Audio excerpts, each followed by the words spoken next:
Peace and love. You are now listening to Adult Public Health Podcast. I'm your host, Demonte. Thank you so much for tuning in. Truly appreciate that, and I appreciate you. I thought it'd be very important for me to set the tone of this being a safe space and leading with a little bit of vulnerability. So within this next few moments, I'd like to offer a glimpse of my journey into falling in love with public health. Please bear with me.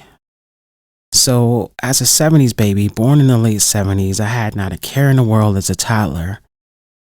But in March of 1982, that all changed. That's when my mom, Carolyn Dismuke, passed away. At this time, I am 4 years old. My sister is almost 2, and my older brother is 8. I can recall the day my maternal grandparents took us in. And after that, there was no grief counseling. As folks raised in the South migrated to the city, we prayed to God and we just kept it pushing. I did not become aware of the intricacies of anxiety and depression until over 20 years later.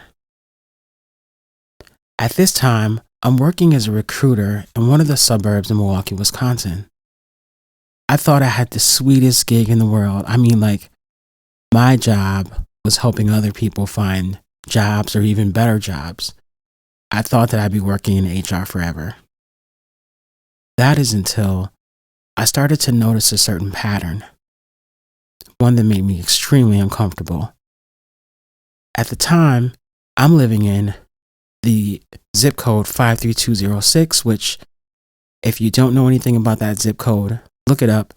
It's another reason why I actually do this podcast. But driving from 53206 all the way out to the suburbs, and this pattern was at least once a week I'd be getting pulled over by the police. I didn't have any parking tickets that were outstanding, anything of the sort. It just became a regular pattern.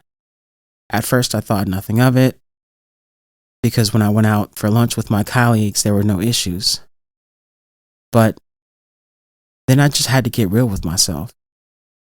And at this particular time, I'm also a young father.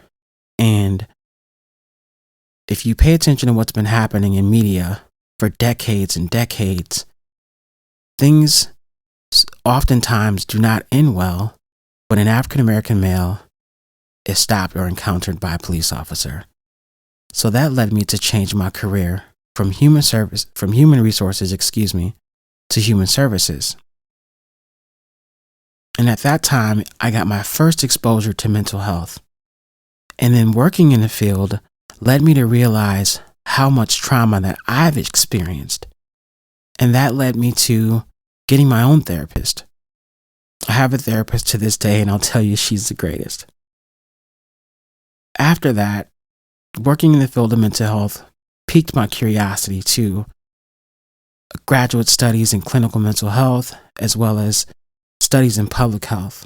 And those things led me down to my vision and my desire to be aligned, which is helping people.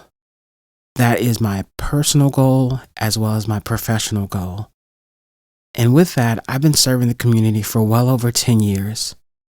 And I've seen firsthand, personally and professionally, a ton of health inequities in Black and Brown communities. As a public health practitioner, I'm committed to do all that I can to bring as much health equity to our communities as possible. And I would love to do that with you. With love, respect, and advocacy. Peace.